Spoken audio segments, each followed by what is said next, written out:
bom dia a todos, a graça e a paz de nosso Senhor Jesus Cristo. Nós estamos no último domingo do mês de agosto de 2020 e pela graça do Senhor Jesus nós vamos fazer uma reflexão no texto de Josué capítulo 7, que eu convido a todos para estarem refletindo, começando do verso 1 até o verso 13 a princípio.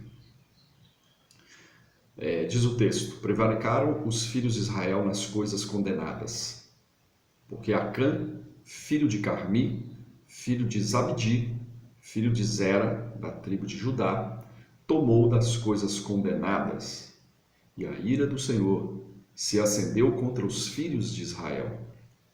Enviando, pois, Josué de Jericó alguns homens a Ai, que está junto a Bet-Aven, ao oriente de Betel, falou-lhes dizendo: subi e espiai a terra.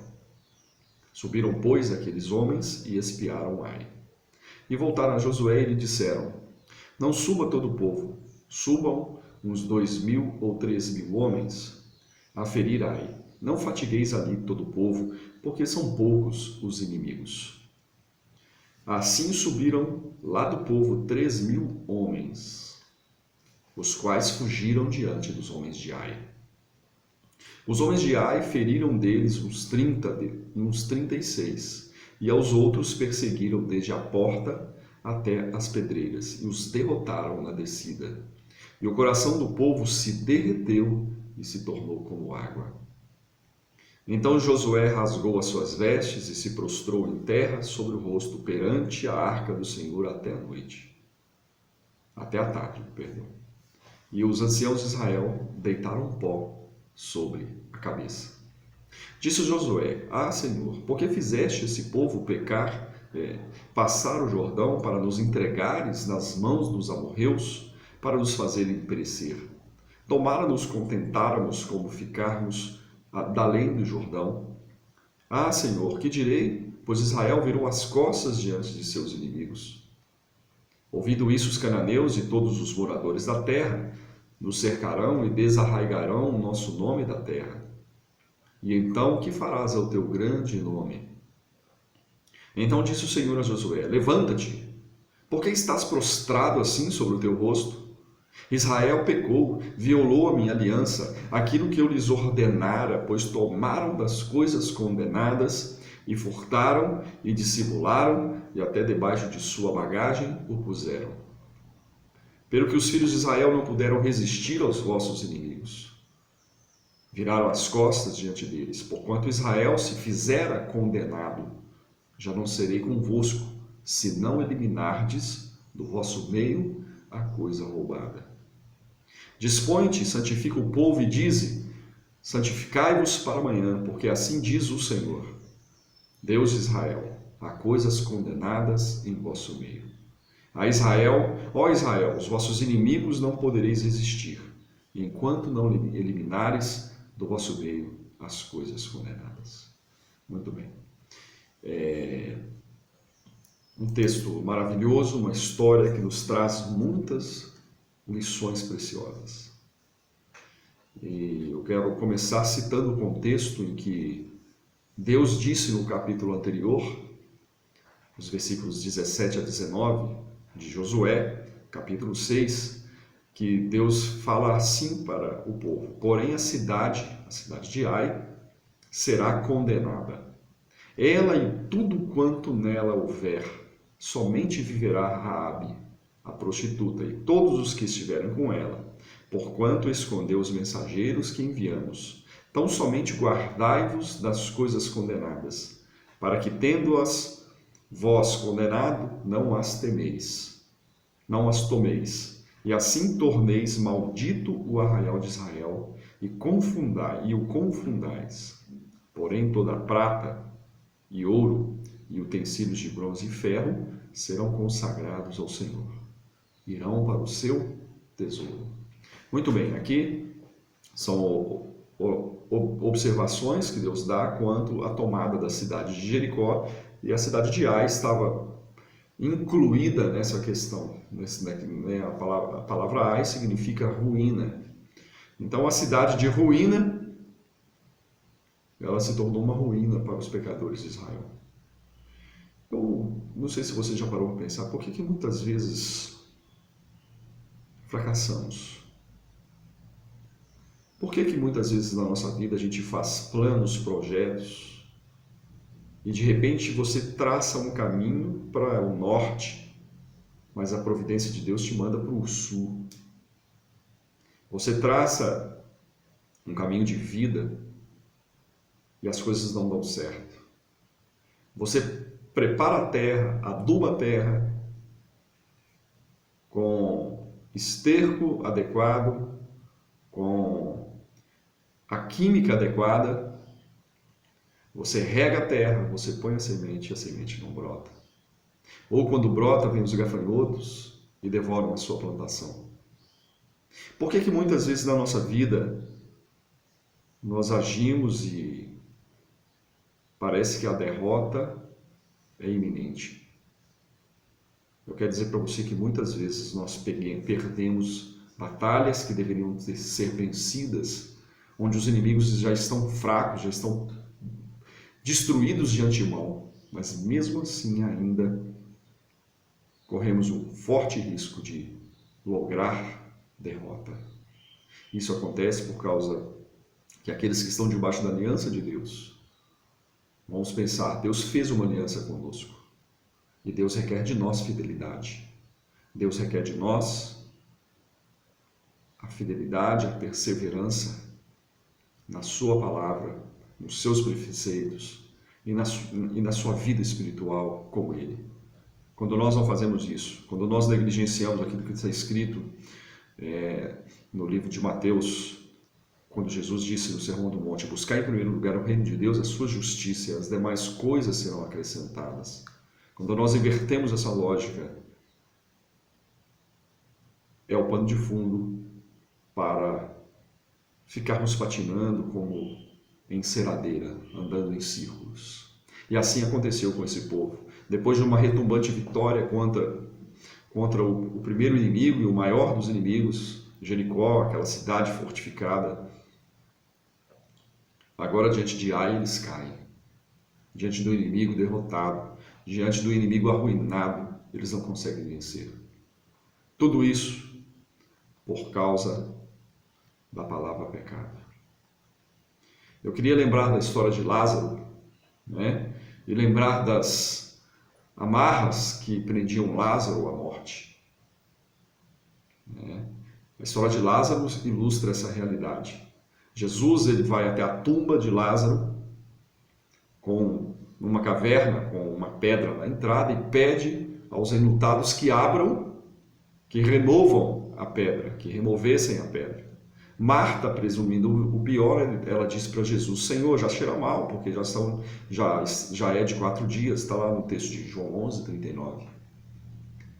E aí, Jesus, entretanto, grita em alta voz, Lázaro, vem para fora. Diante de uma situação impossível aos homens, Deus torna possível, porque Cristo estava conectado com o Pai, em comunhão, em submissão à vontade de Deus e em conformidade com aquilo que devemos, como a exemplo de Cristo, praticar. Uma intimidade, uma íntima comunhão com o Pai.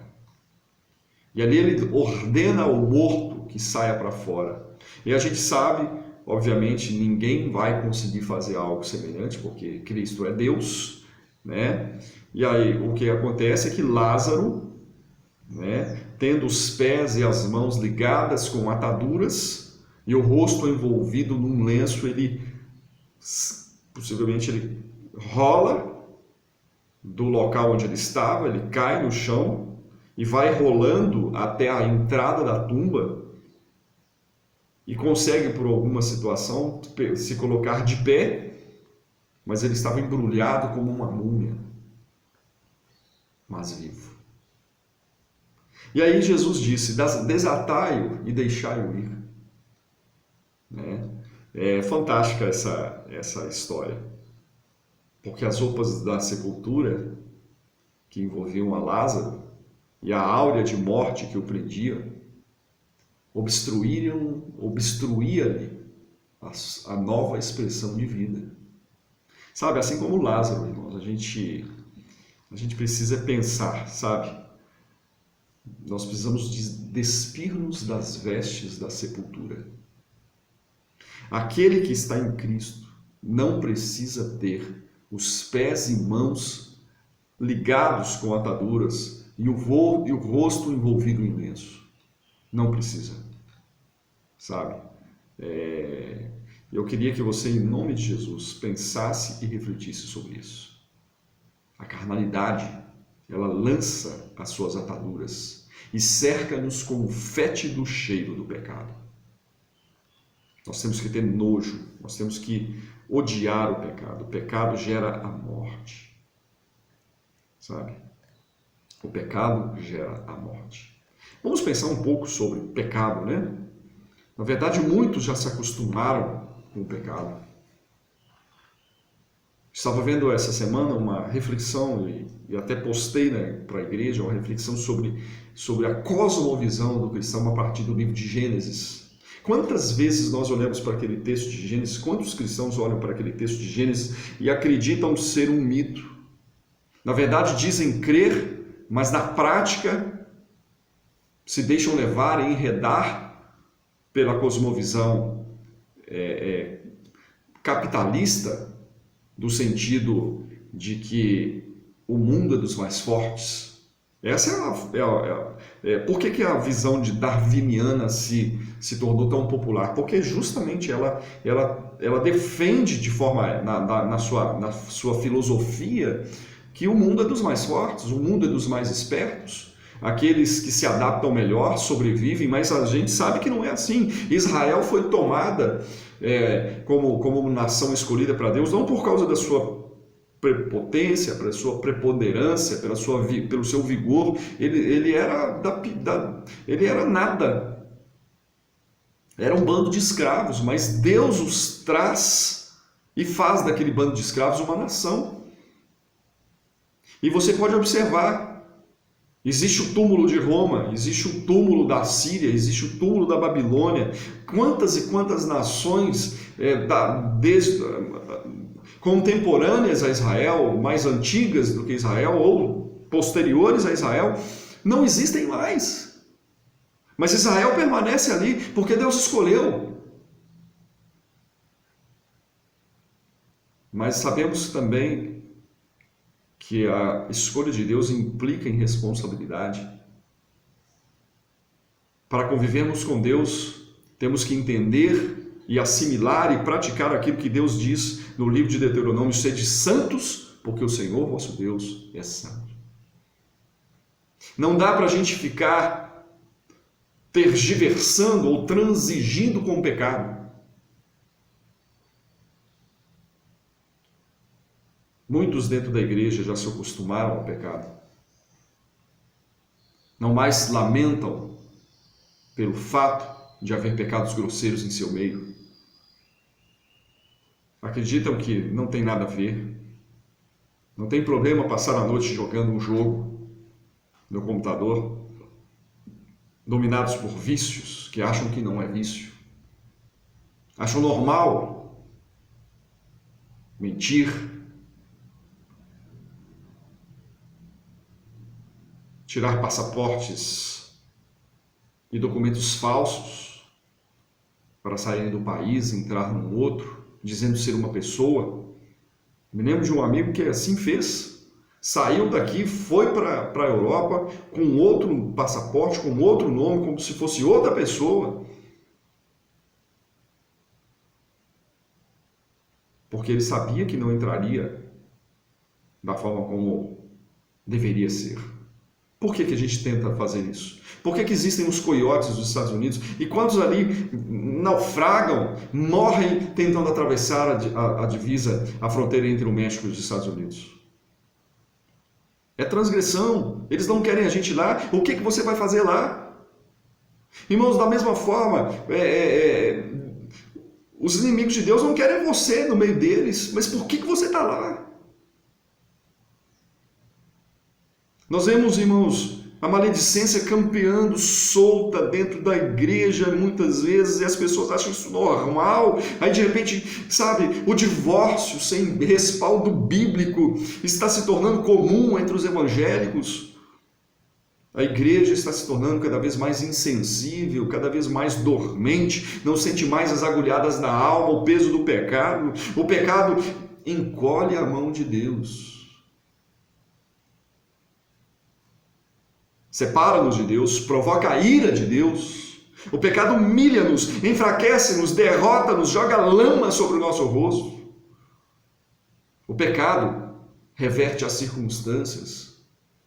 Sansão, um ungido de Deus, mesmo tendo um nome cujo significado é sol, morreu cego na escuridão por causa do seu pecado.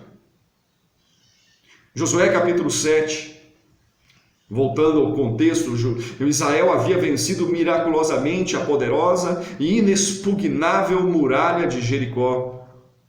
Os inimigos de Israel estavam desmaiados. Israel era um povo imbatível, porque Deus pelejava com ele, mas quando Acã pecou, a situação reverteu-se. Os valentes de Israel fugiram derrotados, com o coração derretido de medo, diante de uma pequena cidade de Ai. Lá no verso 5, diz o texto que o coração do povo de Israel se derrete e torna como água. Como disse no começo da mensagem, o nome Ai significa ruína.